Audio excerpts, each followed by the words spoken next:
There were 75,808 folks packed inside Legion Field that October afternoon back in '86. What they carried home wasn't just a score, it was a sound. A hit so fierce, so bone-shaking, you could feel it roll through the whole stadium.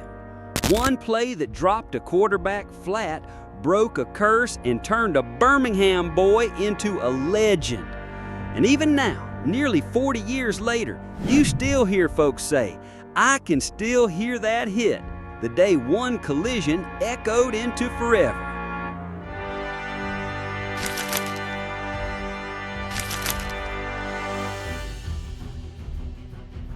"1986 wasn't just a year of big plays on the field, it was a year of brand new memories in American life. Who doesn't remember the boom of the NES, turning living rooms into arcades? It was the year legends like The Legend of Zelda and Metroid first hit our hands, changing video games forever.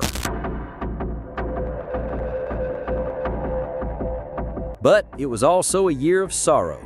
In January 1986, the Space Shuttle Challenger exploded just seconds after liftoff. 1986 was the year when one play was etched into the memory of Alabama fans. But to understand that hit, you gotta roll the tape back, way before '86. Cornelius Bennett was born right here in Birmingham, Alabama. Grew up in a little house where most nights' supper was just biscuits and gravy. That's where the nickname stuck, Biscuit. Football wasn't just a game for him, it was the way out. Big as a lineman, fast as a sprinter, folks at Inslee High knew he was something special. When he got to Tuscaloosa in '83, it didn't take long. He wasn't the loudest voice, but teammates said everybody followed him anyhow. They swore Bennett had a gift. He could smell the right moment to strike. Something you can't coach, can't teach. And on that October day against Notre Dame, that gift turned a Birmingham boy called Biscuit into a legend that'll never fade. Back then, Alabama carried a heavy load. Notre Dame, 4 games, 4 losses. Felt like a curse hanging over the Tide. And Ray Perkins, the man following Bear Bryant, knew this wasn't just another Saturday in October. It was a test of character. Legion Field was boiling that afternoon. Over 75,000 fans waving crimson, radios pressed to ears, autumn sun beating down on every bleacher.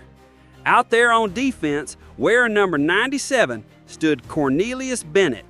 He wasn't the loudest, he wasn't the flashiest, but when he put that hand in the dirt and came flying off the edge, it was like he carried the fury of the whole crowd in his legs.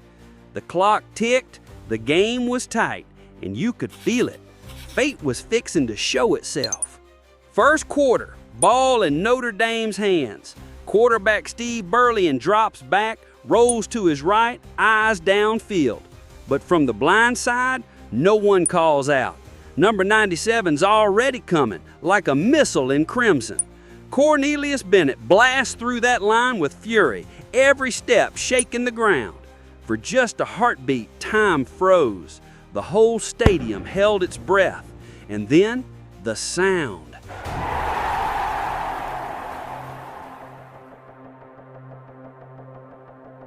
A crack so sharp, so brutal, it echoed clear across Legion Field. Folks still swear it wasn't just heard, it was felt, deep in your chest, like thunder rolling through your bones.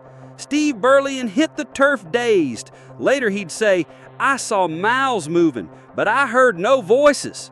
From that moment on, it wasn't the same ball game. That hit had changed everything. After that, nothing felt the same. The whole stadium let out a roar so loud, folks swear Legion Field shook like it was made of steel and fire. The defense came alive. Every snap felt heavier. Every tackle carried the weight of that one play. Soon the tide turned. Greg Richardson took a punt all the way back. Mike Shula started throwing darts, and Notre Dame looked lost out there. Coach Ray Perkins said later, on offense, we were ordinary, but on defense, we were great. But numbers don't tell you the truth. It was the feeling. Every turnover, every stop felt fueled by the echo of that single collision. The sack wasn't just a play. It was the match that lit the fire.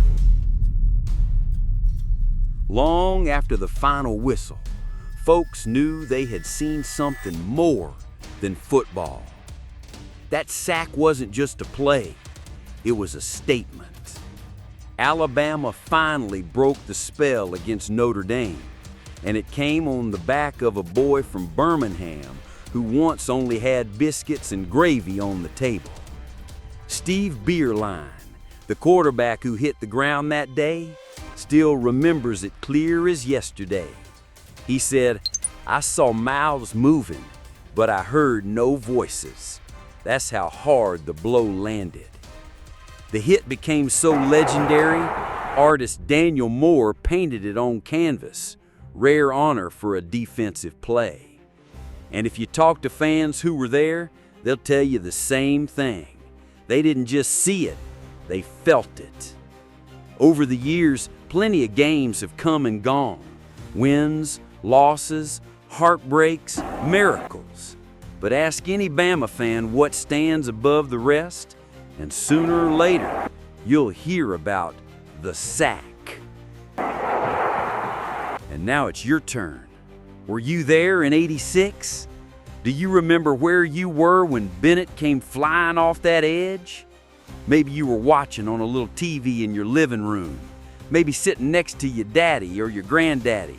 Maybe listening on the radio with friends at the hunting camp. Tell us what you remember. Tell us who you were with. Tell us what came rushing back the first time you saw that replay. Because that's the power of this game. It ain't just about the score. It's about the sound, the moment, and the people we shared it with.